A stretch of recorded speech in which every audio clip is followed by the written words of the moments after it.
A few days ago, I made a video where I talked about who I thought that the Arkham Knight should have been, or at least could have been.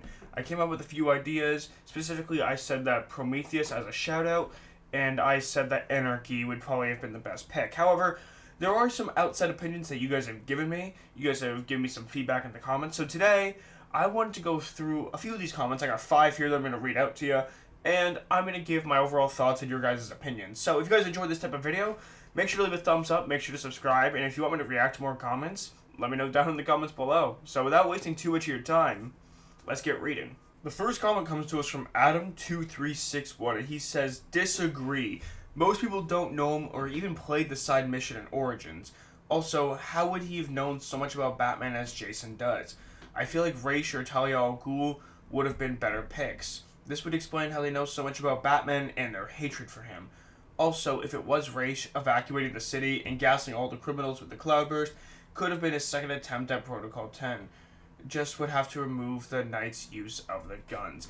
I can see your point here, what you're saying. So the first thing I want to point out, Talia al Ghul is actually dead, right? She died in Batman Arkham City. I guess you can argue the Lazarus Pit, but I don't think that would have been utilized here in this case, seeing as she wasn't in that DLC, the Season of Infamy one in the Batman Arkham Knight.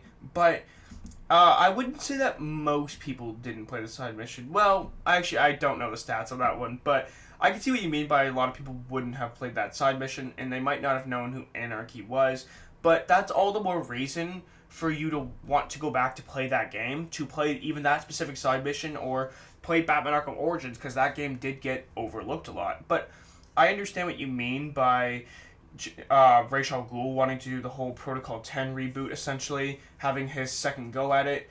I can see the point, but the thing that I'm also going to push back on a little bit is it doesn't really matter if the Arkham Knight knows a lot about Batman, specifically his identity. He just needs to know how Batman operates. He just needs to know, what does Batman do in this type of situation with this many thugs, or what does he do with armed thugs? He doesn't have to know Batman's identity in order for the Arkham Knight to work. This next comment is pretty long, so I was just getting your popcorn ready.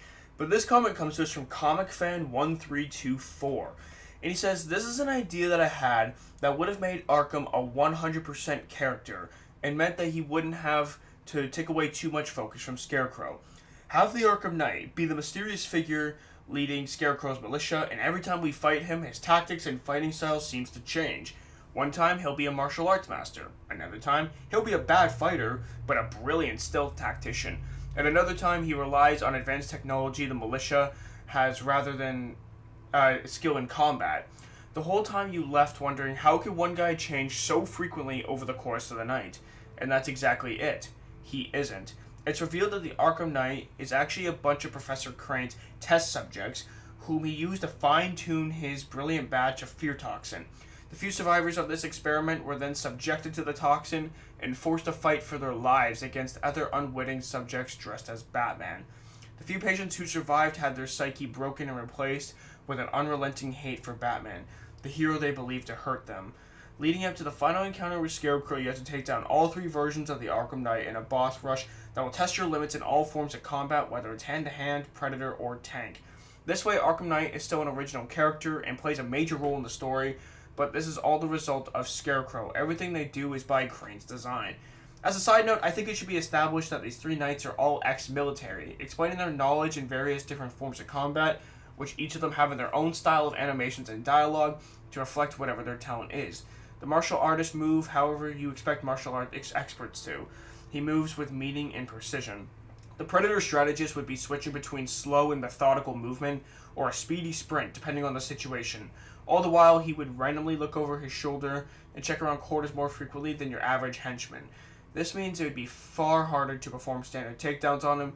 As such, you'd have to get creative with the environment. And of course, for the technological expert, that relies way too much on fancy guns and tanks. So when it comes to actually time to throw hands, you would basically have the same basic fighting style as any other enemy.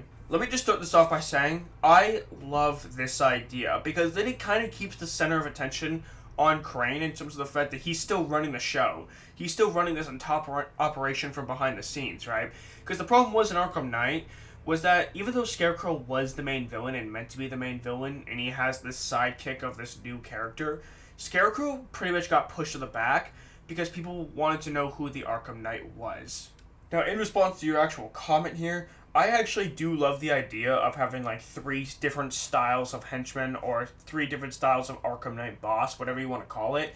I do think it's a really good idea because then it can utilize all 3 types of combat used in this game. Hand-to-hand combat, stealth combat, tank combat. And I know a lot of people don't like the tank combat, but if it's incorporated properly, I do think that it can be good. I just think the way it was utilized wasn't. However, I do really, really love this idea from top to bottom because, like I said, it still keeps the attention on Scarecrow. It utilizes all forms of combat, and the Arkham Knight isn't just like someone who's kind of predictable. Like Arkham Knight, even if you didn't watch the spoiler trailers, kind of made it predictable that it could very well be Jason Todd, considering the fact that he kept being highlighted throughout the course of the Panessa Studio scenes. So I love everything about this. Love it. The next comment comes to us from Sterling Morning Star, and he says, the Arkham Knight shouldn't have been a character, it should have been a title. Prometheus should have had the title of Arkham Knight, fighting all that Batman the Gotham represents. I like this idea too, because when you think about the title Batman Arkham Knight, Batman is the Dark Knight, and he protects Arkham. So therefore, he could be the Arkham Knight in it of himself, meanwhile he protects Gotham from Prometheus. I do like this idea. I can absolutely get on board with this. And I do think that Prometheus should have been the main villain in Batman Arkham Knight. Obviously, I've been kind of riding him for a little bit now. I've been kind of on his thing for a bit that Prometheus is just... I think he's just such an interesting character to utilize. I think we have a lot of missed potential here, unfortunately. Especially considering the fact he's never been in a game. He's never even been in a movie. He's a character that gets overlooked a lot because people like me who don't really read comics at all, so we wouldn't know characters like this, right? But he was in the Arkham Asylum bios, and I think that's how any sort of Batman Arkham gamer would have found out about him. And I just think that Prometheus has a lot of potential that I just wish had been utilized at night. But yes, I can absolutely get behind your comment here. The next comment comes to us from the Redhead Revolution 4156. Prometheus is an underrated villain, in quotations. Looks at Cry for Justice, one of the worst comic book miniseries ever written, where the writer did everything humanly possible to wank the shit out of Prometheus, winning fights he had no right winning just because he's reverse Batman, and probably made the most boring character of Batman's Rogues Gallery as a result. Yeah, I can't really think of why they wouldn't want to use such an obviously incredible character like him. Well, first of all, how often do you see a main protagonist in anything? Video games, movies, comic books, TV shows, you name it.